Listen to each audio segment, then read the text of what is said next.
Bienvenue dans ce nouvel épisode de Table Ronde enregistré live sur le sujet de quand et comment être CEO ready. Je suis Nelly Gimnez, la créatrice du podcast, et à l'image de cette thématique, je me suis bien entourée pour organiser cette première table ronde de la saison. Tout d'abord, avec mon partenaire depuis 1 an sur l'organisation de ces événements, Comet, qui propose des boards de co-développement inter-entreprise et du coaching pour accompagner les femmes leaders qui souhaitent travailler sur leur posture, leurs enjeux et leur trajectoire professionnelle. Célia, cofondatrice, vous le présentera plus en détail en introduction.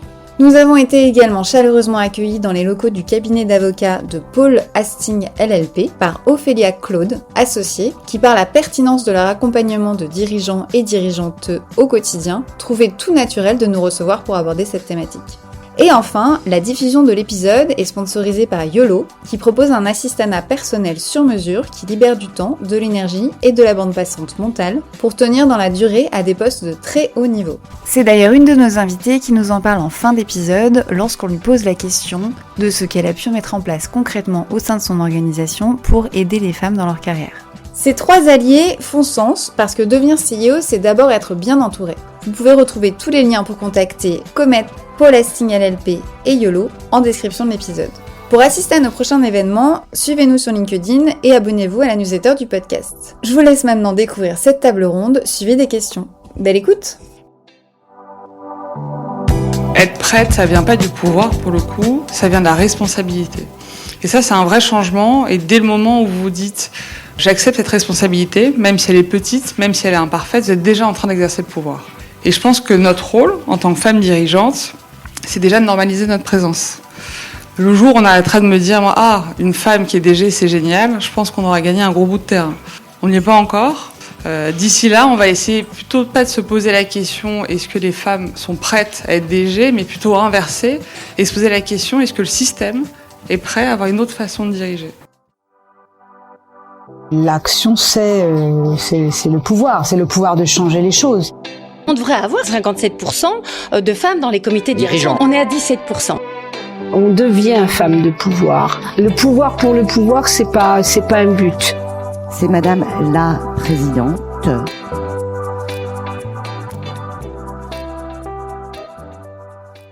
Eh bien, bonjour à toutes et à tous. On est ravis de vous accueillir ici ce soir. Donc moi, je suis Célia, je suis une des cofondatrices de Comet. Pour celles qui ne connaissent pas Comet, on crée des Board of Advisors personnels pour les femmes leaders. Donc on est vraiment à la fois un programme de développement du leadership et un réseau professionnel pour les femmes qui sont sur des postes de management, de direction. Et au sein des boards, donc, qui sont des groupes inter-entreprises d'une dizaine de femmes plus un executive coach, on parle de plein de choses, de posture, de positionnement, de leadership et aussi de trajectoire professionnelle. Quelle peut être la prochaine étape professionnelle, comment se positionner pour aller chercher un autre poste et aussi trouver de l'inspiration avec des parcours d'autres femmes et puis se challenger et se tirer les unes les autres vers le haut pour continuer à avancer dans sa carrière. Donc on est ravis d'animer cette table ronde avec le pouvoir au féminin et puis sur une thématique qui nous parle, qui n'a pas encore été énormément traitée. Et donc du coup on a des beaux retours d'expérience à partager. Et on espère que ça vous plaira. Je vous souhaite de passer une très bonne soirée. Merci. Donc moi je vous disais, je suis Nelly Gimnez, donc moi j'accompagne les directions dans leur transformation depuis une quinzaine d'années. Et en fait il y a 4 ans, j'ai eu l'occasion d'accompagner une des organisations qui ont 2 femmes qui étaient DG. Et en fait, il y a 2 réflexions que je me suis faites. La première, c'est que c'est la première fois que j'accompagnais des DG femmes en 15 ans. Et la deuxième, surtout, c'est que ça ne m'avait jamais perturbée. Et à partir de là, je me suis dit, finalement, qu'est-ce qui fait qu'une femme a envie de ce poste-là ? Comment est-ce qu'elle voit ce poste-là ? Et puis surtout, je me suis rendu compte en les accompagnant que c'était jamais anodin pour une femme d'avoir ce poste-là. Donc c'est pour ça que j'ai créé le pouvoir au féminin. Et c'est aussi pour ça que cette table ronde résonne particulièrement. Donc je suis ravie et merci beaucoup de vouloir participer. Puis merci beaucoup à Comet de l'organiser avec moi. Alors, cette table ronde, pourquoi aussi est-ce qu'elle a du sens ? Je pense que vous le savez toutes et tous. Aujourd'hui, la loi Rixain arrive en mars 2026. Donc, pour ceux qui ne le savent pas, la loi Rixain, il y a 2 paliers. Donc, en 2026, il y a 30% des membres de comité de direction et des cadres dirigeants et dirigeantes qui doivent être des femmes. Et en 2029, ce sera 40%. Et pourtant, aujourd'hui, on n'est pas très loin, puisqu'on est dans 5 mois. Et il y a encore 73%. Ah oui, je précise quand même que c'est des entreprises qui ont un siège en France de plus de 1000 salariés. Et qui ont plus de 1000 salariés qui ont un siège en France. C'est quand même très précis. Et donc, parmi ces entreprises, 73% ont aujourd'hui encore moins de 40% de femmes dans leur comité de direction. Donc, ça C'est encore un peu beaucoup. Et donc, on a voulu traiter ce sujet sous 2 angles, à la fois l'ambition des femmes, évidemment, et puis la réalité du terrain. Qu'est-ce qui fait aujourd'hui qu'on a moins de femmes, et puis comment est-ce qu'on fait en sorte qu'il y a plus de femmes et que les entreprises accueillent plus les femmes dans ces postes-là, donc DG, cadres dirigeants de façon générale. Je suis ravie pour cette table ronde d'accueillir 3 personnes exceptionnelles et avec des profils en plus très différents et complémentaires, vous allez le voir. Donc d'abord, Elisa Mountain, CEO du Club Funding Group, donc poste que vous avez atteint en 2025, après un poste de CEO adjoint en 2022, suite à une carrière dans la finance et l'audit. Donc merci. Diane Deplat, directrice générale chez Steve, poste atteint aussi en 2025, après aussi un poste de DG en 2022, suite à une carrière dans les RH et la stratégie de marque. Et Lucie Vallée, qui est fondatrice associée d'Outsiders, experte en chasse de tête et accompagnement des dirigeants dans leur prise de poste. Entreprise créée en 2020, après des postes de chef de projet et engagement manager. Donc pour démarrer cette table ronde, ce que je vous propose déjà, c'est de répondre à la première question incontournable du podcast. C'est quoi votre vision du pouvoir ? Et qui veut répondre commence. J'ai pas de... Quand on a préparé cette table ronde, moi, ce qui m'a surpris, c'est que je ne m'étais jamais posé la question du poste de DG en termes de pouvoir. Donc, en fait, ma vision du pouvoir, c'est quelque chose qui ne me concerne pas, qui est ni ce que je recherche, ni ce que je jauge chez les gens. Alors, je ne sais pas si c'est féminin, il me semble, en tout cas, que c'est un trait quand même assez féminin de ne pas considérer le pouvoir. Ça a l'air de parler. Merci. Je pense que je suis un peu dans la même lignée que toi. C'est vrai que le pouvoir, on l'associe souvent à de la domination. Et je pense que c'est un truc qui nous fait peur, du coup, nous, en tant que femmes. Mais moi, ma vision du pouvoir, c'est pas du tout un pouvoir qui écrase, c'est un pouvoir qui transforme. Et je pense qu'il est important de rappeler, j'imagine que tu en parleras aussi peut-être plus tard, mais aujourd'hui, on continue à élever nos filles avec des injonctions de conformité. On leur dit « sois parfaite, sois sage, sois polie ». Là où les garçons sont élevés avec des injonctions plus d'élan. On leur dit « vas-y, fonce ». Résultat, à 40 ans, beaucoup de femmes attendent d'avoir 120% des compétences avant de postuler un job. Là où les hommes attendent d'avoir 60% pour y postuler. Et je pense que c'est pas un problème de capacité, c'est un problème de culture. Et il y a un jour qui arrive où la bascule se fait, et cette bascule, elle se fait pour moi quand on arrête d'attendre la permission. Quand on ose et qu'on s'autorise à y aller. Et je pense que être prête, ça vient pas du pouvoir pour le coup, ça vient de la responsabilité. Et ça, c'est un vrai changement. Et dès le moment où vous vous dites, j'accepte cette responsabilité, même si elle est petite, même si elle est imparfaite, vous êtes déjà en train d'exercer le pouvoir. Et je pense que notre rôle, en tant que femme dirigeante, c'est déjà de normaliser notre présence. Le jour où on arrêtera de me dire, une femme qui est DG, c'est génial, je pense qu'on aura gagné un gros bout de terrain. On n'y est pas encore. D'ici là, on va essayer plutôt pas de se poser la question est-ce que les femmes sont prêtes à être DG, mais plutôt inverser et se poser la question est-ce que le système est prêt à avoir une autre façon de diriger. Je pense que toute la question, elle est là, parce qu'il n'y a pas une manière d'exercer le pouvoir, mais il y a une pluralité. On le voit de temps en temps, certaines façons sont plutôt flamboyantes, d'autres discrètes, il y en a qui sont plus intuitives, d'autres plus analytiques. Bref, il y a plein de formes pour exercer le pouvoir, et je pense que c'est cette diversité, pour le coup, qui est la clé pour demain. Merci. Je suis tout à fait alignée avec vous deux, et c'est rigolo parce que la question m'a énormément perturbée également. Et je me suis dit, mais le pouvoir, moi, ça ne m'intéresse pas, ça n'est pas mon sujet. Donc tout de suite, ma première réflexion, c'était... alors attends, quand moi j'assesse quelqu'un, quand j'évalue quelqu'un, comment je vais qualifier le pouvoir ? Et donc je me torturais les méninges, je me disais, finalement c'est la capacité à influencer. Et je me disais, mais ça n'est pas ma définition à moi. Donc j'y ai beaucoup réfléchi et je me suis dit que effectivement, moi, ça n'est pas quelque chose que je recherche, sauf si la définition, c'est la capacité à être soi-même. Et parce que quand on est soi-même, ça veut dire qu'on prend le contrôle, on prend les rênes. Et à partir du moment où on est capable de se contrôler, c'est quand même la seule chose qu'on est capable de faire, a priori, le reste viendra. Donc je suis tout à fait alignée avec vous deux. Merci beaucoup. C'est hyper riche, du coup, il y a plein de choses là déjà. Pour démarrer dans votre parcours à vous, l'idée, c'est déjà de parler de votre arrivée à ces postes-là. Donc vous en avez un petit peu parlé, vous avez toutes les deux étaient DGA avant. Et du coup, Elisa, pour commencer avec vous, vous venez de la finance, donc, plutôt avec des postes de DAF qui sont des postes tremplins vers des postes de CEO. Et pourtant, ce qui est intéressant, c'est que vous n'étiez pas forcément projeté comme CEO. Et en plus, quand on vous l'a proposé, vous avez initialement dit non. Donc, moi, ce que j'aimerais savoir, c'est avant de changer d'avis, évidemment, puisqu'on est là aujourd'hui, pourquoi vous avez dit non, puis quel a été votre cheminement, du coup? C'est vrai que souvent on se dit que le poste de CFO est un tremplin pour arriver au poste de DG. Donc je pense que déjà, pour comprendre un peu ma réflexion, il faut remettre en perspective. Moi, j'ai eu un parcours initialement très classique dans la finance. J'étais dans un Big Four. Ensuite, j'ai été débauchée par un de mes clients qui était un fonds d'investissement coté. Donc c'est la finance traditionnelle. Donc déjà, j'avais eu l'impression de faire un saut dans l'inconnu en rejoignant Club Funding, qui est une fintech. J'avais vraiment l'impression d'être Indiana Jones. C'était un CDI, mais j'avais vraiment l'impression d'être Indiana Jones. Donc déjà, j'ai entamé une nouvelle aventure en étant CFO, je ne l'avais jamais été, et dans ce monde de la finance alternative qui n'était pas le monde de la finance traditionnelle que j'avais connu. Et j'ai donc rejoint une société en hypercroissance avec une très forte culture entrepreneuriale qui n'est pas une culture financière. Et donc dans laquelle l'opposition business-finance existe. Alors que dans l'imaginaire collectif, la finance est au service du business. Mais donc moi, c'est comme si, au-delà de ne pas me sentir légitime pour le poste de DG, et effectivement, moi j'attendais d'être à 140% avant de pouvoir envisager, je ne me sentais pas légitime, je n'étais pas business. J'étais une fonction support. Et donc il se trouve aussi, on était très exposé immobilier, donc on avait traversé une période difficile. Parmi le COMEX, j'étais pas la seule femme, mais toutes les femmes étaient fonction support et les hommes patrons de BU. J'étais arrivée la plus récemment et donc pour moi, je ne cochais aucune des cases pour accepter de ce poste. Alors vous étiez adjointe quand même. Exactement. Et donc j'ai d'abord refusé en disant... J'ai refusé pour les mauvaises raisons parce que là, j'ai refusé pas en disant je ne suis pas la bonne personne, je n'ai pas la capacité, mais je n'arriverai pas à me positionner.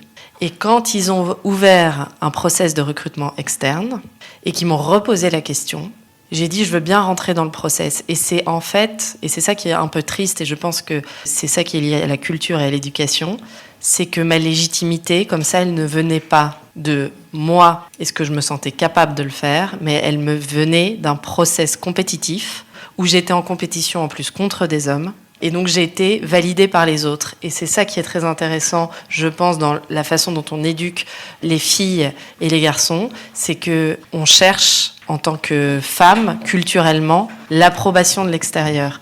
Et quand tu dis le pouvoir, c'est être soi-même, si tu cherches l'approbation de l'extérieur, tu sais pas en fait. Et si tu évolues dans un milieu, dans un secteur qui est très masculin, être toi-même en tant que femme, est-ce que c'est rentrer dans les standards de ce milieu-là? Qu'est-ce qu'on attend de toi? Et ce qui fait que tu te sens jamais réellement prête. Et donc, en réalité, mon cheminement, ça a été d'être validée par les autres. Merci. Pour compléter, du coup, à l'opposé, Diane, vous aviez évolué dans les RH et le marketing, et vous avez un master en psychologie, alors que vous avez complété par HEC quand même 8 ans plus tard. Et pourtant, vous êtes toujours projeté au poste de DG. C'est ça qui est intéressant. Et comment est-ce que vous avez construit, du coup, votre carrière vers ce poste? Puisque c'était une projection. C'est vrai que, alors je vais pas me cacher, moi j'ai toujours eu de l'ambition. Je pense qu'à tort, on pense que les femmes n'en ont pas, c'est pas vrai. Moi, j'y crois pas une seule seconde. Je pense pas que les femmes manquent d'ambition, elles manquent d'autorisation. Et moi, j'ai eu ce cadeau un peu fondateur de mes parents. Très tôt, dès que j'étais petite, ils me disaient « Diane, tu peux être qui tu veux, tu peux faire ce que tu veux, tant que tu le fais en alignement avec toi-même et dans le respect des autres. » Donc c'était en effet un cadeau fondateur parce que ça m'a donné cette culture du risque et de la liberté. Et donc quand je regarde un peu dans le rétro, en effet, j'ai eu un peu deux vies professionnelles. La première en psychologie et en RH et la deuxième en publicité et en com. Alors quand on regarde comme ça, c'est un peu dissonant. Mais finalement, maintenant que je suis DG, je vois que c'était deux trajectoires qui étaient très complémentaires. Et c'est un peu j'avais deux jambes qui m'aident à marcher dans le rôle dans lequel je suis aujourd'hui.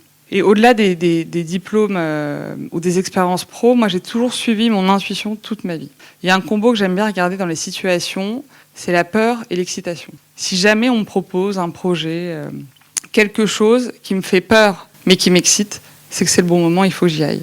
À l'inverse, si je ressens ni l'un ni l'autre, Là, ça veut dire que je suis dans ma zone de confort probablement, donc c'est peut-être pas intéressant. Et si je vais creuser au plus profond, je pense que je me suis dit très tôt aussi dans ma carrière que si j'étais pas là où se prenaient les décisions, je pouvais pas changer ce qui devait être changé.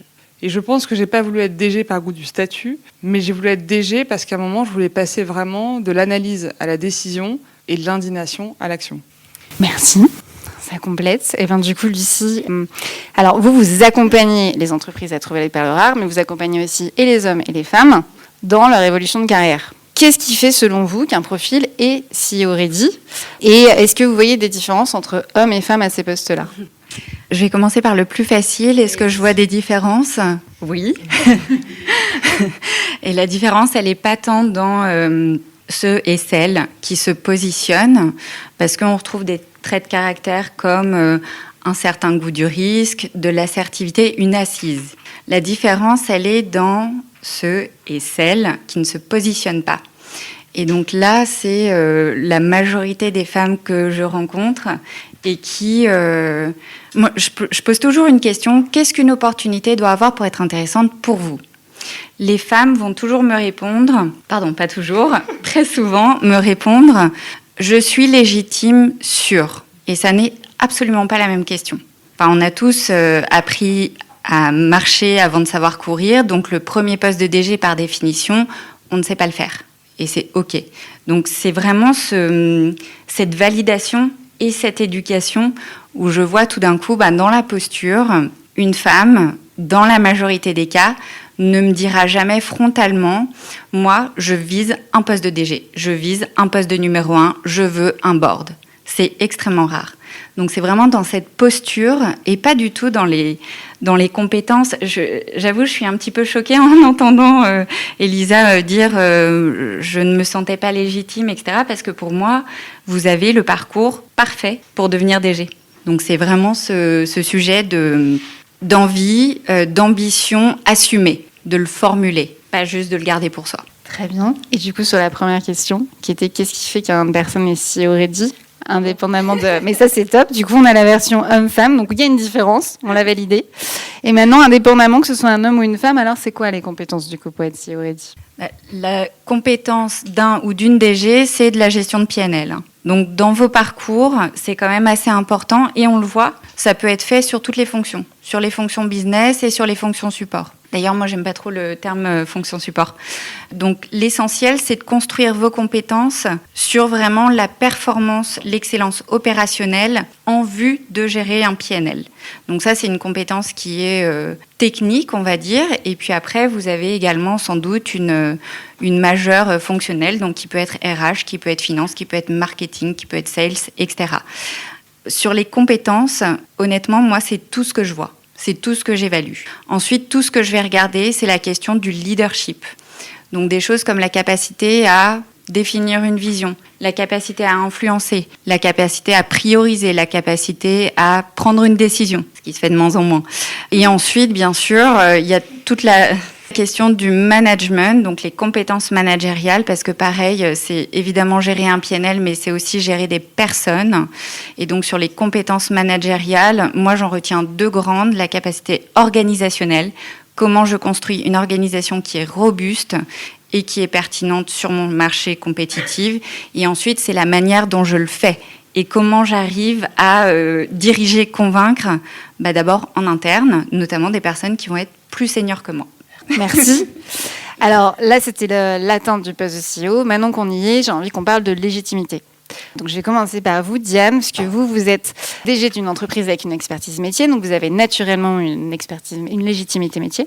Quand vous avez atteint le poste de CEO, qu'est-ce que vous avez dû compléter en termes de compétences et sur quoi vous avez justement dû construire votre légitimité ? Plein de choses. Là-dessus, c'est vrai que le poste de directrice générale, c'est pas le poste d'après. Pour moi, ça a été un changement de métier. C'est vrai que je suis plus aujourd'hui évaluée sur mon expertise métier, justement, mais je vais être évaluée sur la façon dont je le fais, sur ma capacité à fédérer les équipes, à les embarquer, à trancher. Je parlais de décision. Et c'est un peu, j'aime bien cette analogie, c'est comme si vous passiez de musicienne à chef d'orchestre. Vous arrêtez de vous concentrer sur votre instrument et la note parfaite pour commencer à entendre l'harmonie d'ensemble. Donc c'est vraiment un switch à faire. Et donc pour faire ça, l'élément principal sur lequel j'ai dû monter en compétence, c'est la capacité à décider. Non pas que je ne prenais pas de décision avant, j'en ai toujours pris, mais sauf que quand vous êtes DG, vous êtes un peu le dernier filtre. Vous êtes la personne qui doit dire oui quand tout le monde hésite, et de temps en temps qui doit dire non quand tout le monde a envie de dire oui. Donc il faut pouvoir aussi l'assumer. Pour faire ça, je me suis rendu compte que mon intuition seule ne suffisait pas pour décider. Et là, la finance a pris toute sa place. Elle est devenue centrale, évidemment, de comprendre la marge, les prévisions, le cash. Je ne dis pas qu'il faut devenir experte en finance. On ne vous demande pas d'être DAF. En revanche, vous êtes obligé de comprendre comment votre entreprise, elle respire. Sans ça, vous naviguez complètement à l'aveugle. Donc ça, c'est hyper important. La deuxième chose qui en découle un peu, c'est par exemple le business plan.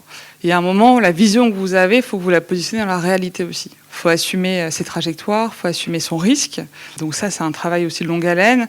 Et en plus, nous, on est en train de pivoter sur le business model de mon agence. Et donc forcément, pour ça, quand vous avez une stratégie sur le papier, donc c'est bien, mais quand il y a 45 personnes qui dépendent de votre stratégie, là, c'est un acte de direction. Parce que ça demande du courage, ça demande de la pédagogie, ça demande beaucoup d'écoute.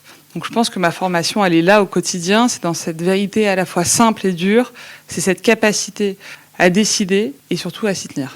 Du coup, pour compléter, Elisa, parce que vous venez de la finance, donc le PNL, les budgets, là on est bon. Par contre, vous avez pris un poste dans un métier qui est beaucoup plus tourné, vous l'avez dit tout à l'heure, avec des businessmen et autour du métier. Comment vous avez construit cette légitimité dans ce monde d'hommes, du coup ? Non seulement ce côté technique, finance, j'avais déjà le rôle de celle qui dit non quand tout le monde veut dire oui, et j'avais déjà le rôle de celle vers qui on se tourne quand il faut arbitrer. Donc, c'est pas ça que j'ai dû aller chercher. J'avais travaillé avant aussi dans un fonds d'investissement, donc construire une stratégie, la communiquer, la traduire en business plan, c'est quelque chose que je sais faire. En revanche, là où j'ai dû beaucoup apprendre, c'est non seulement emmener les hommes et les femmes, mais emmener le business. C'est-à-dire que moi, cette stratégie, on a dû opérer aussi un virage stratégique. Elle me semblait évidente, j'avais l'impression de l'avoir communiquée, qu'elle était claire.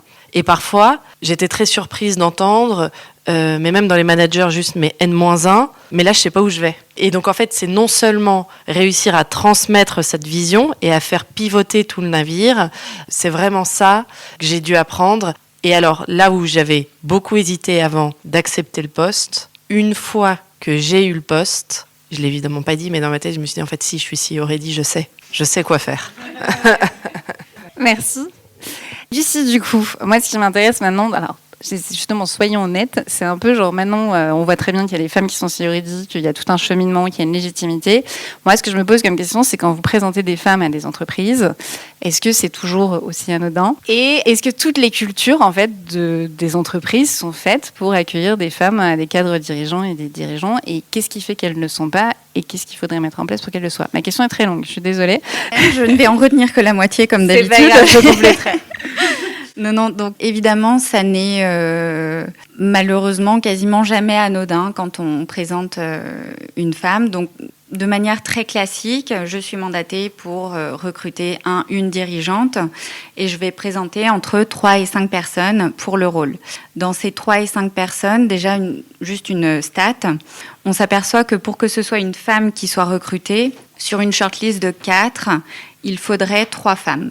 Sinon, on sait, donc il y a déjà ce travail statistique où on se doute qu'il y a un certain biais qui arrive.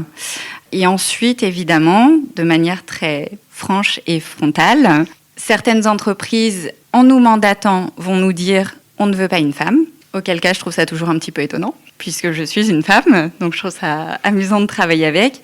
Je vous rassure, ces entreprises, moi j'ai fait un choix d'être indépendante et de ne pas travailler avec. En revanche, ça arrive aussi que ce soit au moment de présenter et tout d'un coup, la personne qui nous mandate se dit « Ah tiens, je vous avais pas dit, une femme, ça va pas fonctionner ou ça va pas fonctionner à ce poste. Ok, pourquoi ?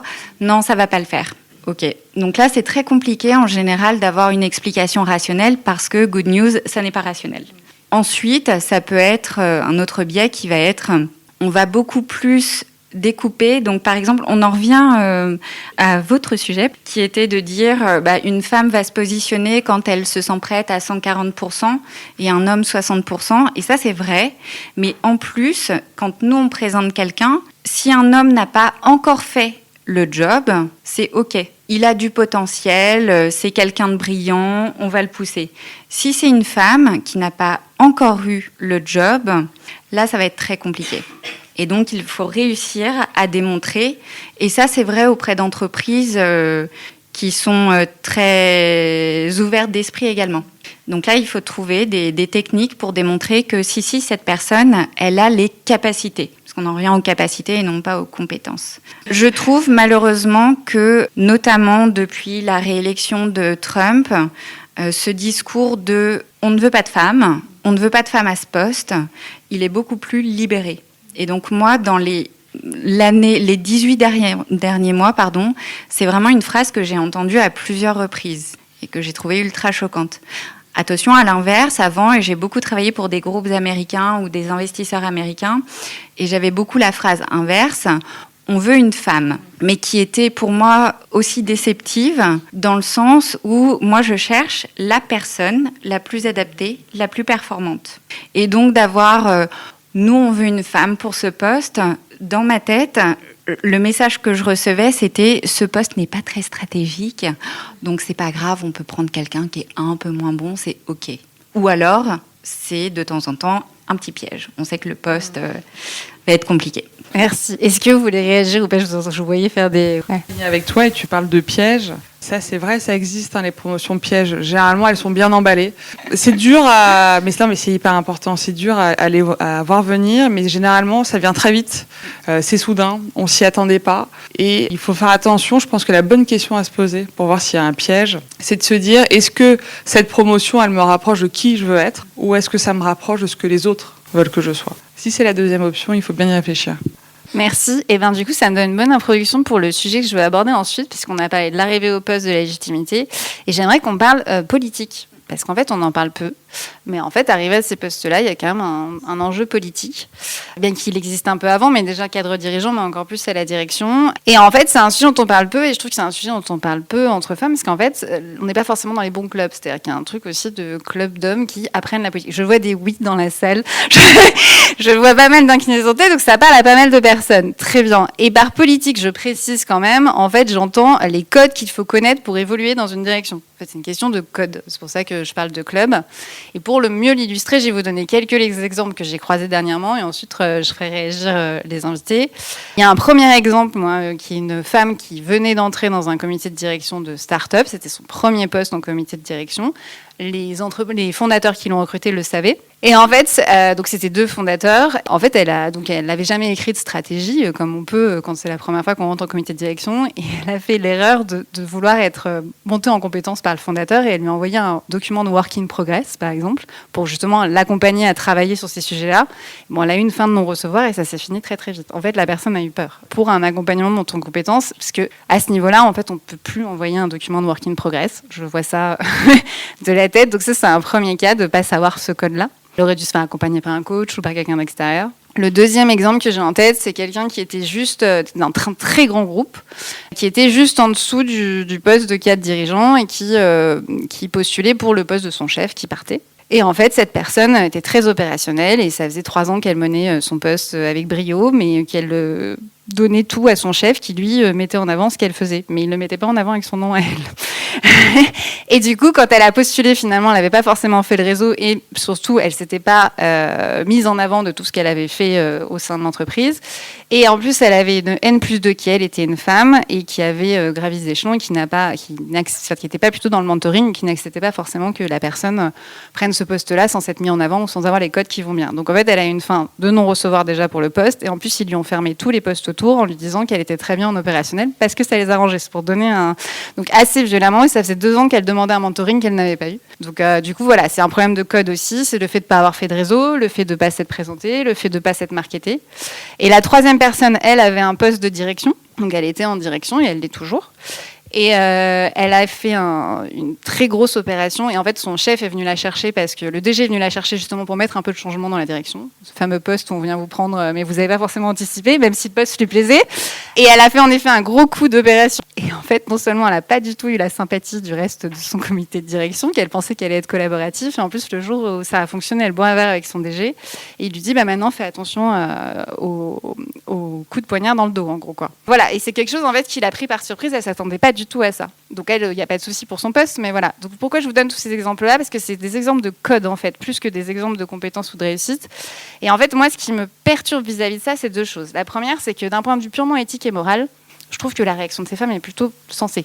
C'est bête, mais si on s'arrête d'un point de vue éthique et moral, finalement, c'est plutôt sensé. Vouloir se faire aider sur la montée d'un poste, ne pas forcément se mettre en avant, ne pas penser qu'on va être en collaboration avec ses collègues. En fait, c'est plutôt sensé et c'est plutôt, je pense, qu'on nous enseigne à nous ce code d'éthique et morale. Mais par contre, la réalité, c'est qu'à ce niveau de poste, on ne peut plus se permettre ce genre de choses et c'est ce qui va nous mettre des bâtons dans les roues. Donc moi, ce que j'aimerais savoir là-dessus, c'est... J'aimerais déjà avoir votre réaction, Lucie, là-dessus. Qu'est-ce que vous pensez de ces différents cas ? Et sur cette idée de ce qu'on apprend aux femmes et comment on se prépare finalement à ces politiques ou à ces enjeux politiques qui font partie des codes en fait pour évoluer. Peut-être nous en dire plus sur ces codes aussi. Tout à fait. Alors c'est vrai que je suis beaucoup plus à l'aise de parler de codes et Et c'est pour ça que je parlais aussi beaucoup de posture. C'est rigolo, en fait, c'est très significatif. C'est parce que moi-même, me dire, tiens, il faut faire de la politique, je ne suis pas à l'aise avec. Comme tu parlais de l'ambition et ta formulation, c'était, je ne vais pas m'en cacher, j'ai de l'ambition. Et je me suis dit, mince, non, on n'a pas à s'en cacher. Moi aussi, j'ai toujours eu de l'ambition. Donc, je préfère utiliser le terme de posture, etc. Mais effectivement, ce sont des codes. Donc, c'est la manière dont on va interagir avec l'ensemble des investisseurs spontanément, enfin des actionnaires investisseurs, avec l'ensemble du board, de vos collègues bien sûr, et aussi tout le monde dans l'entreprise. Alors je vous dis pas de mettre un masque, ça n'est absolument pas le sujet. Moi j'ai mis beaucoup de temps à le comprendre, et en fait depuis que j'interviewe des dirigeantes et dirigeants, je me suis rendu compte quand même qu'il y avait ce sujet de posture. La personne a une assise, elle sait comment saluer les gens, elle sait ce qu'elle peut partager, ce qu'elle ne peut pas partager.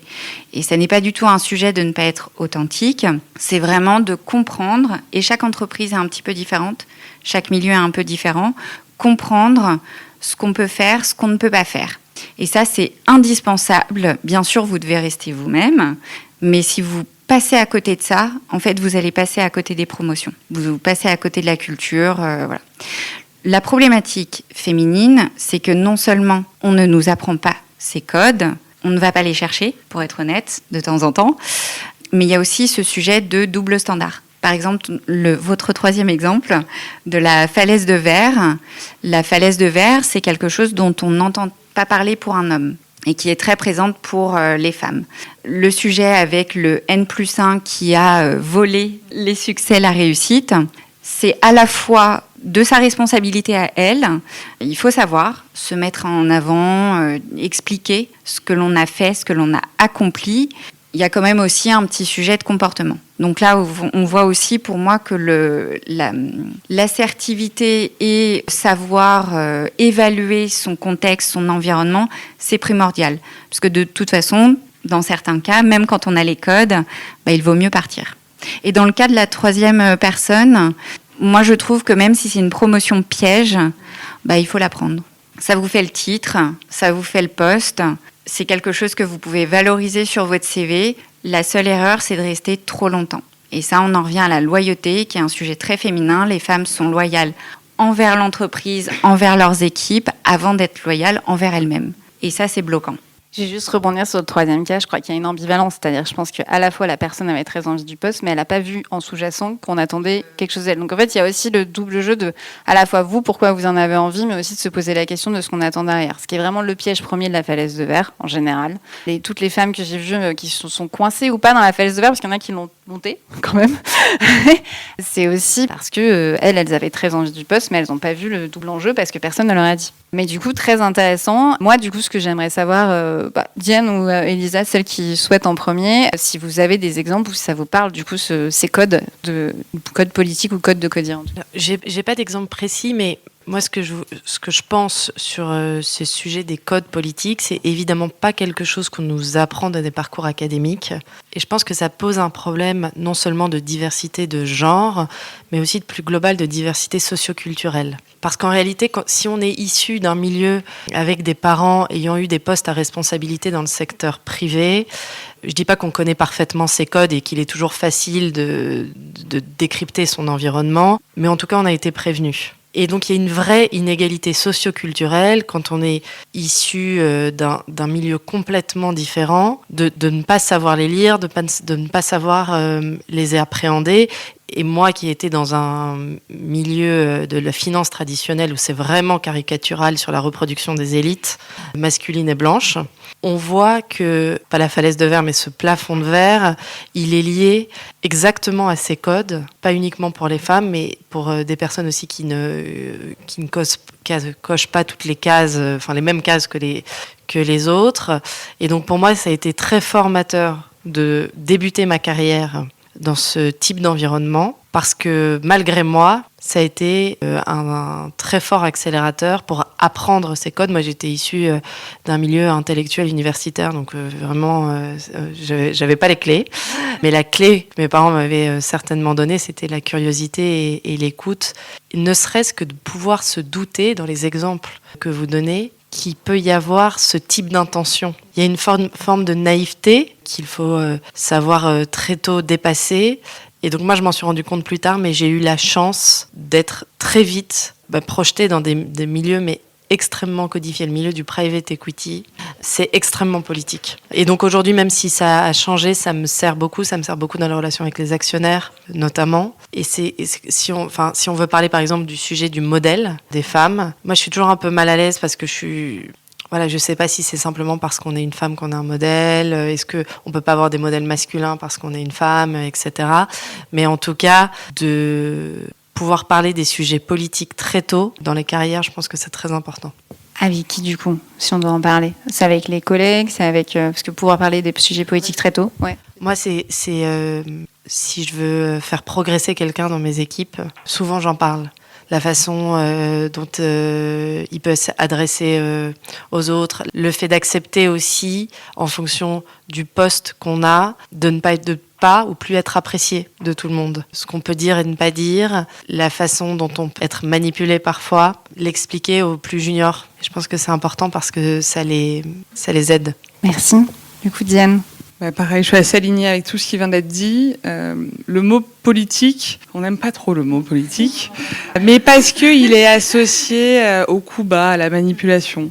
Mais si vous prenez le mot politique dans son sens utile, dans une entreprise, c'est comprendre comment le pouvoir il circule dans votre organisation. Donc moi, mon premier conseil, code entre guillemets, c'est ne niez pas qu'il y a des jeux d'influence dans votre entreprise. Il y en a. Si vous les niez, vous avez perdu avant même de jouer la partie. Donc il faut se poser ces questions. Qui décide ? Qui influence qui ? Qu'est-ce qui est lisible ou non dans une entreprise ? Et ça, c'est être stratégique. Ça ne veut pas dire manipulatrice. Donc il ne faut pas être naïf sur cette question. Ça existe partout. La deuxième chose, et tu l'as dit, et je suis très d'accord avec ça, c'est que tout le monde ne doit pas être au même niveau d'information.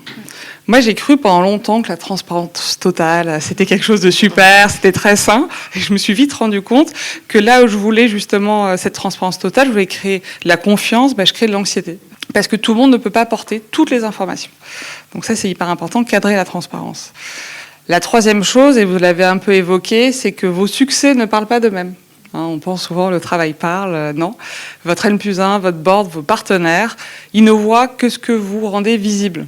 Donc c'est important d'assumer sa contribution, ses projets, ses succès, ses réussites, sans tomber dans un storytelling creux. C'est une histoire de dosage. Donc ça, c'est hyper important. Le quatrième code, c'est de choisir ses batailles. Alors ça, je pense que c'est un gros code politique de pouvoir mettre son énergie là où ça compte. Il y a des sujets que vous allez porter à bout de bras, il y a des sujets qui vont vivre par soi-même, et il y a des sujets qu'il faut laisser mourir, même si ça pique un peu dans son ego. Parce que de temps en temps, une petite bataille, ça peut amener à la vraie victoire demain.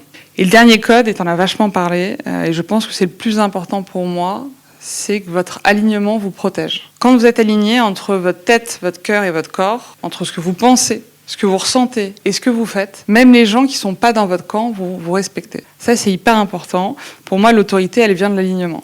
Moi, j'ai trop vu, et j'ai pensé naïvement aussi qu'il fallait adopter les codes, le ton, la posture, se mettre dans le costume, comme on dit. Et j'ai vu des femmes se mettre dans le costume en prenant des postes. Et elles étaient agressives en réunion. Elles coupaient la parole, elles parlaient plus fort. Mais ça, pour moi, ça tient qu'un temps. Et je pense que le leadership, il vient pas en imitant un modèle, mais il vient en incarnant le sien.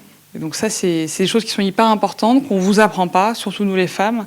Moi, je l'ai appris en observant beaucoup, en écoutant et surtout en me trompant. Ça, beaucoup. Et ça, c'est la meilleure réussite, c'est d'échouer souvent. Merci. Je vais venir à une dernière question, du coup. C'est quel conseil, s'il y a un conseil que vous donneriez, parce que vous en avez donné beaucoup, mais s'il y a un conseil que vous donneriez pour les femmes et les hommes, parce qu'en fait, soyons un peu plus larges, qui souhaitent devenir DG ou être CEO ready, si on veut le faire en anglais, lequel ce serait? Et qui est prête démarre? Je veux bien démarrer. Le conseil, je pense, le plus fort, ce serait de travailler le réseau. Donc, visiblement, ce que toutes ici vous faites.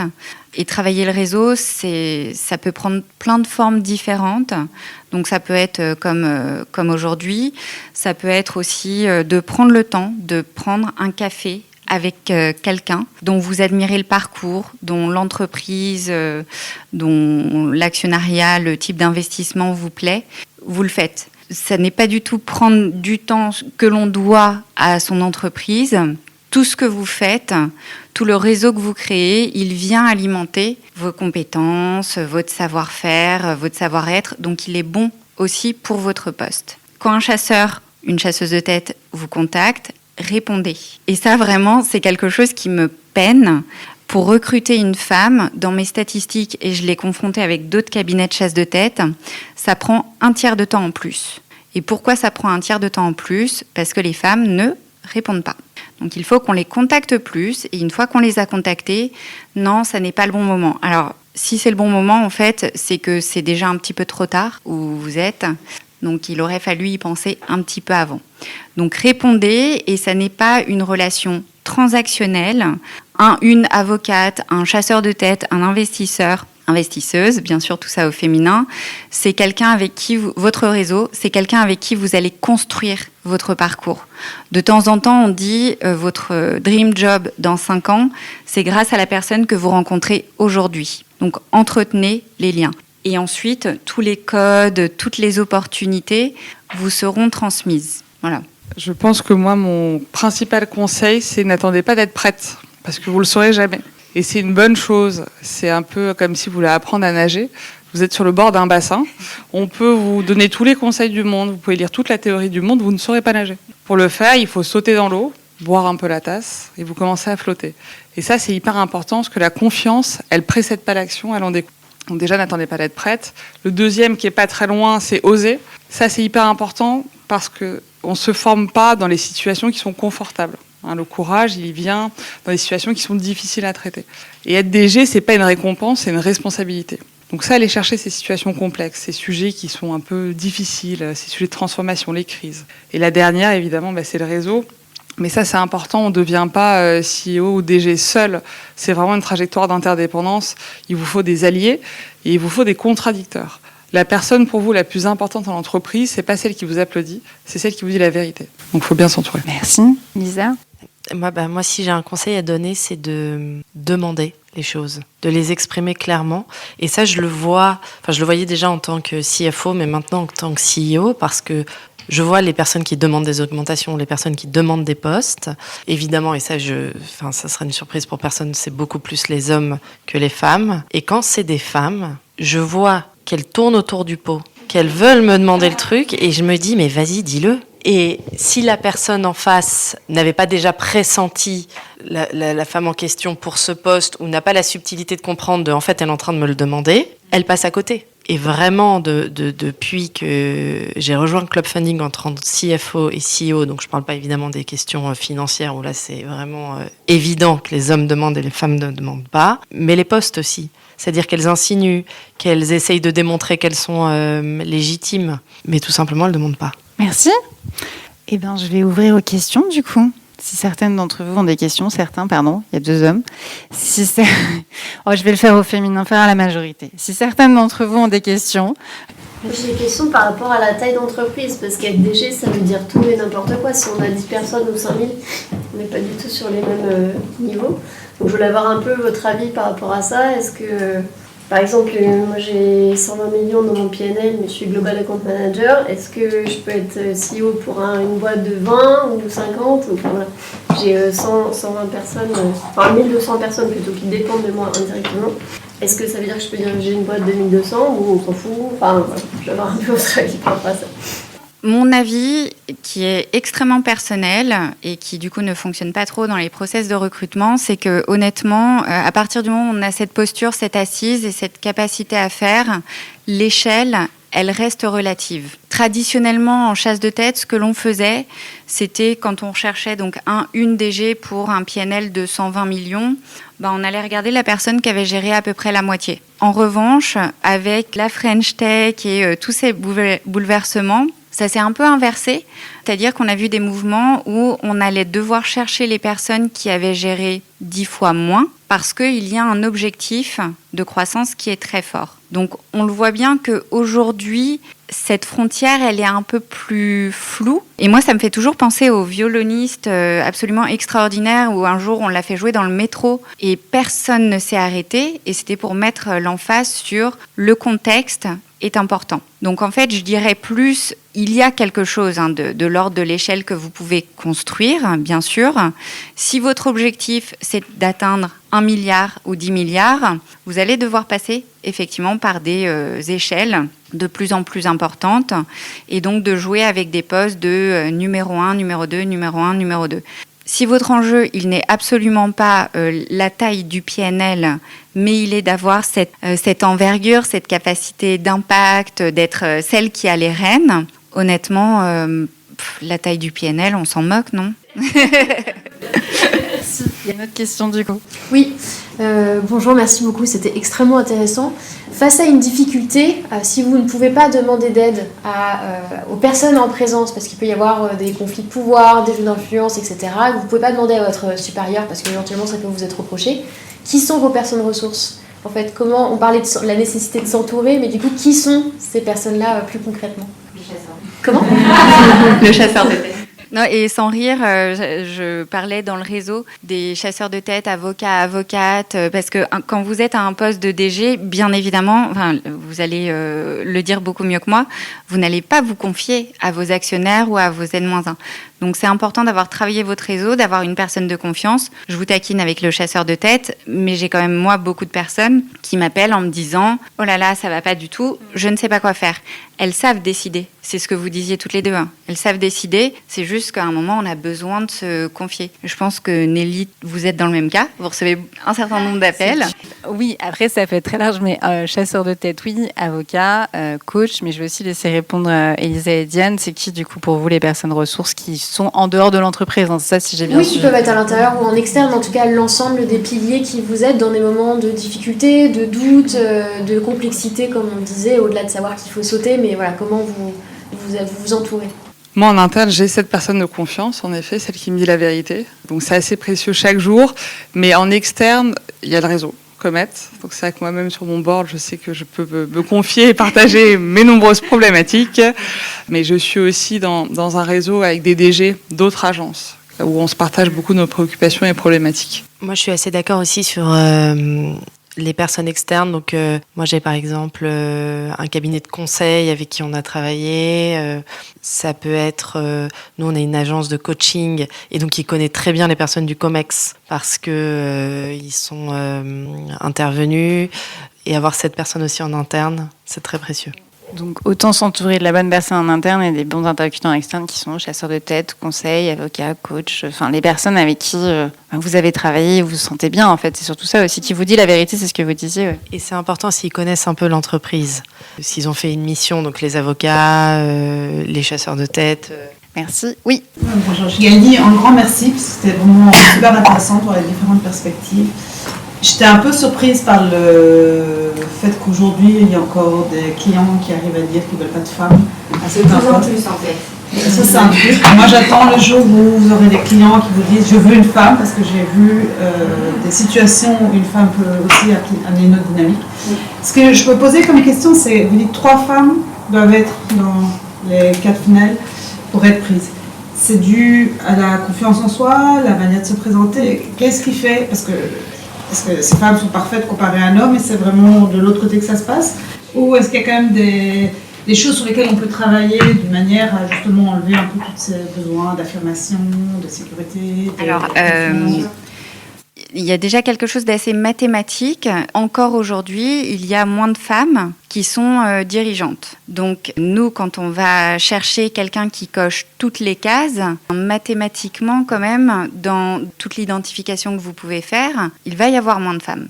Donc, c'est quelque chose d'assez statistique où, vous contactez et c'est la représentation du marché. Plus on a le fait que les femmes vont moins répondre, on l'a vu tout à l'heure, mais quand on arrive à faire une shortlist où on a 2-3 femmes et un seul homme, là on va avoir ce biais de si l'homme n'a pas eu le poste, c'est ce que je disais, à la fois pour lui ça n'est pas un problème, mais pour l'entreprise ça n'est pas un problème non plus. Pour les femmes, on va devoir construire la légitimité. Donc il y a un travail qui est beaucoup plus important à faire de conviction. Et la conviction, ça doit être aussi convaincre la candidate. Parce que j'ai aussi eu du coup des candidates qui allaient en entretien, qui voulaient le job et qui avaient peur, qui avaient l'excitation mais qui n'ont pas laissé l'excitation prendre le dessus et du coup qui performaient extrêmement mal en entretien. Donc on se retrouve avec une balance qui est extrêmement imparfaite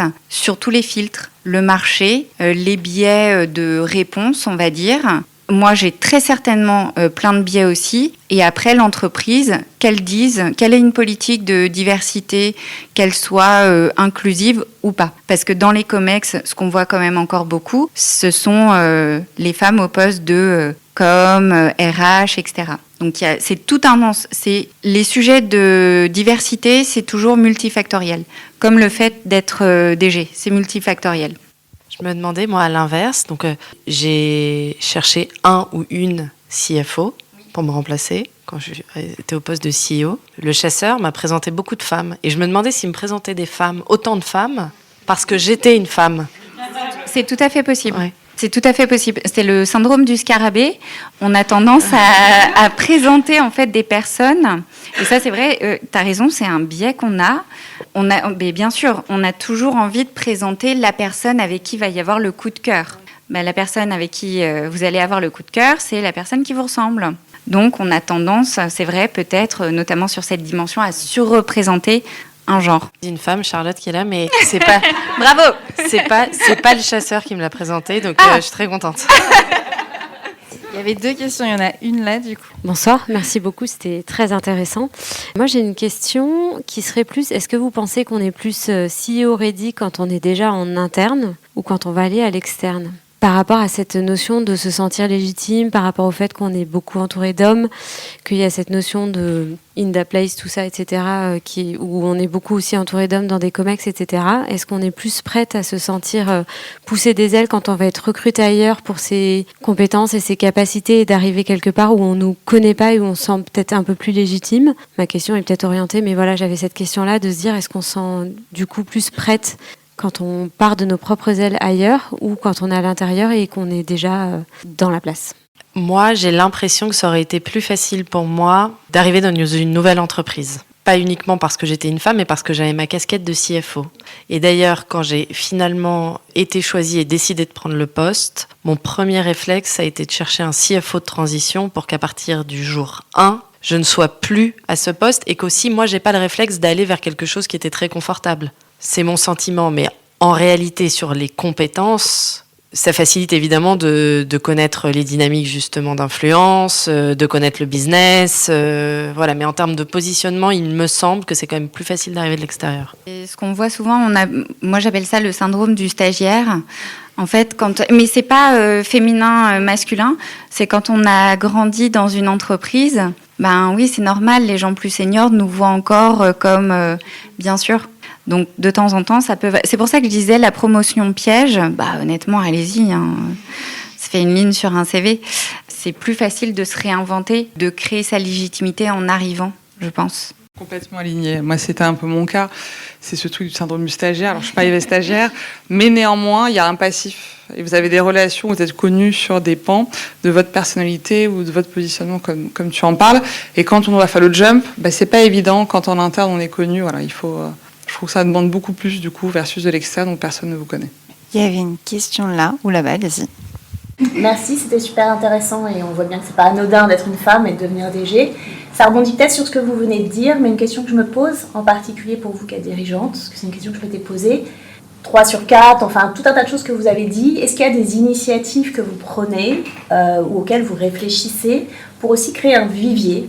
Parce que là aussi, vous venez de dire, en venant de l'extérieur, plus légitime, parce qu'on n'a pas sa casquette qui est plus d'expert parfois quand on est une femme. Il y a plein de choses qui sont liées. Donc, est-ce qu'il y a des choses auxquelles vous avez réfléchi et qui peuvent faire sens pour créer des viviers de femmes qui, dès leur première promotion, se construisent avec une posture où elles pourront arriver en étant CEO ready, qu'on n'en ait plus facilement 3 sur 4, qu'elles se sentent même légitimes à la maison, parce que les hommes se sentent légitimes. Enfin voilà, pour que ça réconcilie tout ça, c'est des questions sur lesquelles je m'interroge, et donc ça m'intéresse, vu que vous êtes très clair, je trouve, sur vos parcours, de savoir s'il y a des choses auxquelles vous avez pensé dans vos entreprises. Je ne sais pas combien vous êtes salariés. Alors, c'est très difficile. Depuis que j'ai été nommée CEO, je cherche désespérément à mettre en place des actions, alors que ce soit pour créer un vivier ou pour des actions concrètes qui aident les femmes. Donc nous, on est 120, donc qui aident les femmes de l'entreprise, quel que soit leur poste, à progresser, et quelles que soient leurs ambitions dans leur vie professionnelle. La seule chose concrète que j'ai trouvée, donc on est en train de tester sur les femmes du COMEX et qu'on va élargir, c'est d'offrir aux femmes, alors principalement mamans ou aidantes, c'est-à-dire qui s'occupent de personnes en situation de difficulté, handicap ou autre, de leur offrir une assistante. Donc c'est une société qui s'appelle YOLO, c'est de leur offrir une assistante pour gérer leurs problèmes personnels, enfin leur sujet perso et pas leur sujet pro. Et donc en fait, YOLO, quand elles viennent vous pitcher, elles ont des statistiques dont je me souviens plus, mais le nombre d'heures dédiées à des tâches de la vie personnelle sur le temps de travail d'une femme, je ne sais plus si c'est du simple au double ou du simple au triple, mais il y a vraiment une très grosse différence. Et donc, en fait, plutôt que d'offrir un couffin à une jeune maman, on va lui offrir des heures d'assistante, pas forcément pour qu'elle travaille plus, mais pour que quand elle rentre chez elle, elle puisse passer plus de temps avec qui elle veut, ses copines, son mari, ses enfants, enfin ce qu'elle souhaite faire pour la décharger un petit peu sur ses tâches. C'est la seule chose pour l'instant qu'on a trouvé de très concret. Après, il y a tout le sujet du modèle, du mentorat, du coaching, d'aller boire un verre. Mais bon, je pense que ça fait plaisir qu'à moi, pas aux autres. Voilà. C'est difficile de trouver des choses qui aident vraiment. C'est très difficile, mais du coup, je vais m'inspirer. Je trouve que c'est vachement bien ce que tu as mis en place. Moi, pareil, depuis, j'ai rien mis en place de concret. Ce que j'essaye de faire, je sais que je suis plus prédisposée à travailler un cadre de confiance pour les femmes versus pour les hommes, pour leur donner toutes les conditions possibles de succès, parce que je sais que c'est peut-être plus difficile pour elles. Mais pas encore de choses concrètes, mais je trouve ça super, ton dispositif. En fait, pourquoi c'est difficile de construire un vivier ? Parce que moi, j'ai travaillé sur beaucoup de programmes de haut potentiel féminin. Ça ne fonctionne pas. Parce qu'en fait, la problématique, elle n'est pas que les femmes ne sont pas diplômées, ne sont pas performantes, n'ont pas envie de la promotion.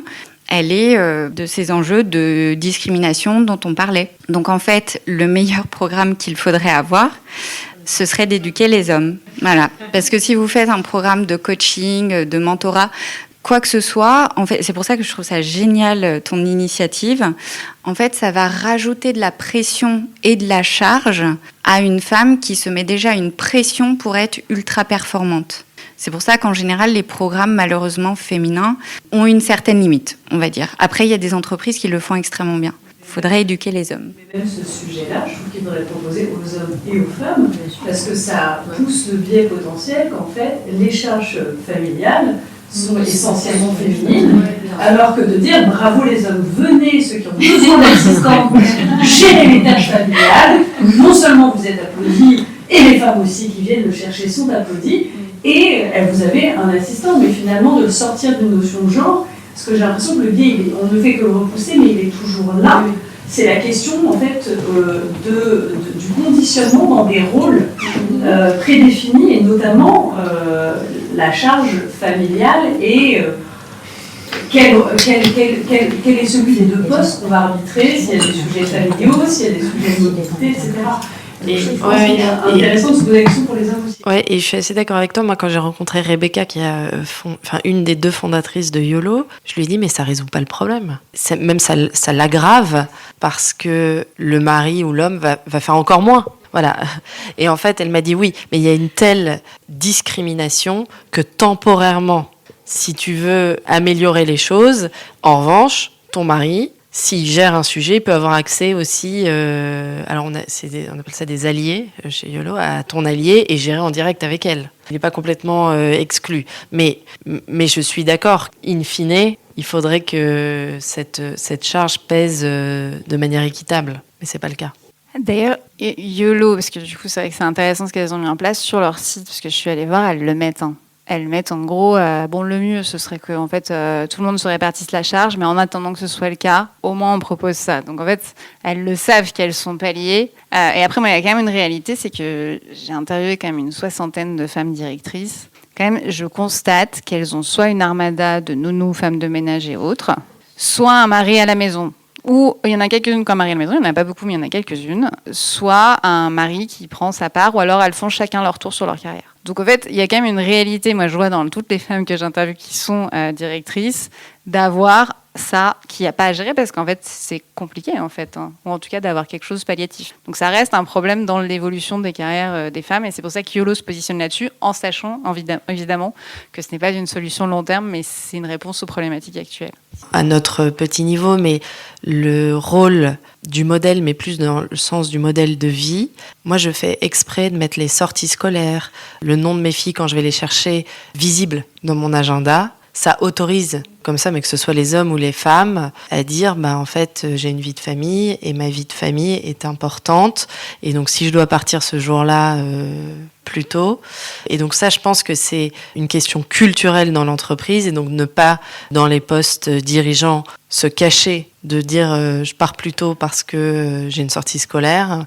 Ça autorise aussi plus de monde à le faire dans l'entreprise. Et après, juste en exemple aussi sur les entreprises qui ont mis en place quelque chose, il y a Shodo qui offre un congé d'1 mois au second parent. Voilà. Par contre, et donc elle paye le salaire du second parent de son autre entreprise, mais seulement si il ou elle le prend après le congé maternité.